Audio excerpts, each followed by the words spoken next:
मंजर है।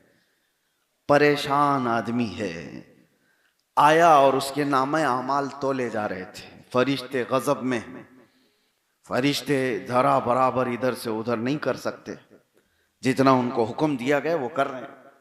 जब नामे अमाल तोला जा रहा है तो बुराइयों का पल्ला भारी था। ऐलान, ये एक सजदा तुझे बचा लेता है हर जगह हाथ फैलाने से। और इकबाल ने ही ये कहा था, हमें करनी है शहिंशाह बतहा की रजा जोई। वो अपने हो गए तो रहमत परवरदिगार अपनी। जिसको राजी करने के लिए भेजा गया है उसको राजी कर लो ना, कभी इसके पीछे कभी उसके पीछे। आज लोगों के चेहरे बदलते हुए हम देखते हैं, मौसम के बदलते ही उनके ख्यालात भी बदले।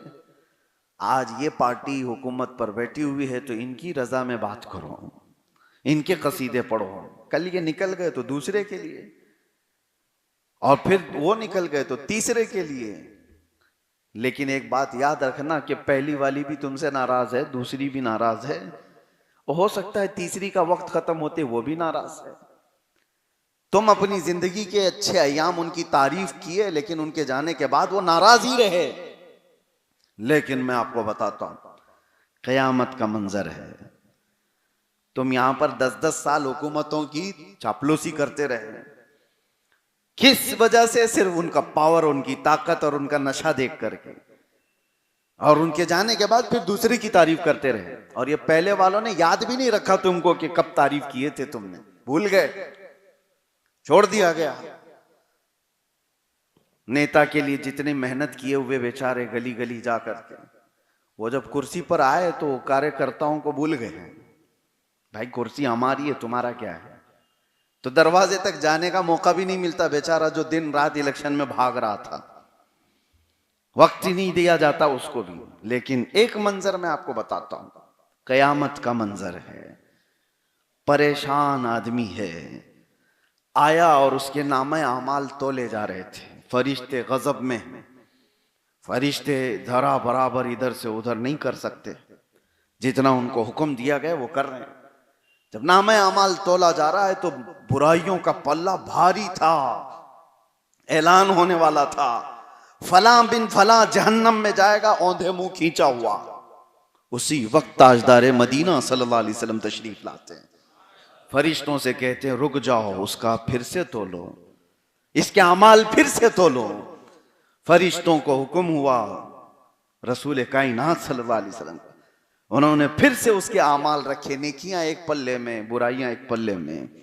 और जैसे ही मीज़ान अमल को फरिश्तों ने उठाया तोलने के लिए, मुस्तफ़ा करीम सल्लल्लाहु अलैहि वसल्लम अपने जुब्बे मुबारका से एक चिट्ठी निकाल करके उसकी नेकियों के पल्ले में रखते थे।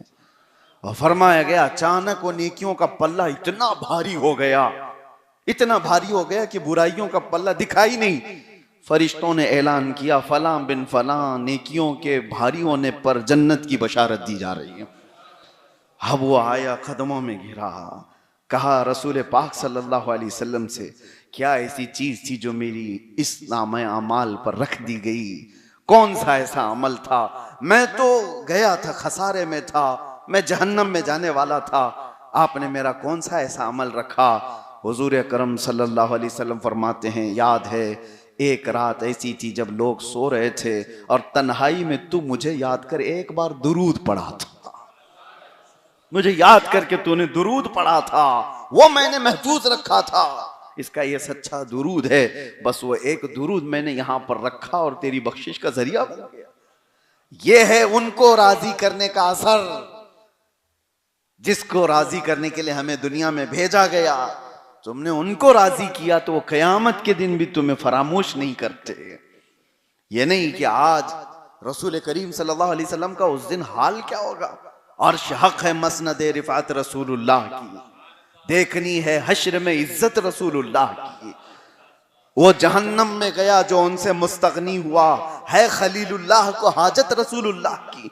उस दिन तो मेरे आका का मामला ये होगा, खलीलो नजी मसीहो सफी सभी से कहीं न बनी, ये बेखबरी की खल्क फिरी कहां से कहां तुम्हारे लिए।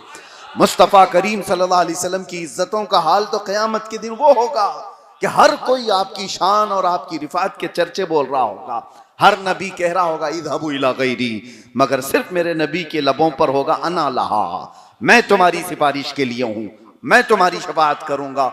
उस रसूल पाक सल्लल्लाहु अलैहि वसल्लम की बुलंदी और ऊंचाई को कौन अंदाजा कर सकता है। लेकिन मैं आपको बता रहा हूं, उस बुलंदी पर पहुंचे जाने के बाद उस रसूल पाक सल्लल्लाहु अलैहि वसल्लम का हाल यह है, फरमाते हैं तुम मुझे कयामत के दिन देखोगे, मेरे कंधे पर चादर होगी और वो खिसक करके गिर रही होगी, मैं अपने एक हाथ से ये चादर संभाल रहा होगा और दूसरे हाथ से अपने उम्मती गरीब को पकड़कर जन्नत में ले जा रहा हूं। जो न भूला हम गरीबों को रजा, याद उसकी अपनी आदत कीजिए। कब तक ये दुनिया की छोटी छोटी रजाओं में आप रहोगे, चापलूसी में अपनी जिंदगियां कुर्बान करोगे। इसीलिए आला हज़रत फाजिल बरेलवी रहमतुल्लाहि ताला अलैह की बारगाह में एक साहब आए थे नानपारा के, यूपी में एक जगह है नानपारा, बहराइच के करीब, और वहां से वो साहब आए और कहा कि आला हजरत अच्छे अशार लिखते हैं। और नानपारा के एक नवाब साहब थे, नवाबों का दौर था, बड़े जो अपने अपने इलाके के गवर्नर की हैसियत रखते थे। तो एक साहब आए और उन्होंने ये सोचा कि नवाब साहब की शान में कुछ अशार में आला हजरत से लिखवा लूं, क्योंकि इनके अशार की तूती बोलती है, बहुत अच्छी उर्दू में आला हजरत अशार लिखते थे। कहा इनसे मैं कुछ अशार लिखवा लूं तो मुझे नजराने भी मिल जाएंगे। पहले का सिस्टम भी ऐसा था कि बादशाहों के सामने शायर पढ़ते थे और उनको वो नजराने दिया करते थे।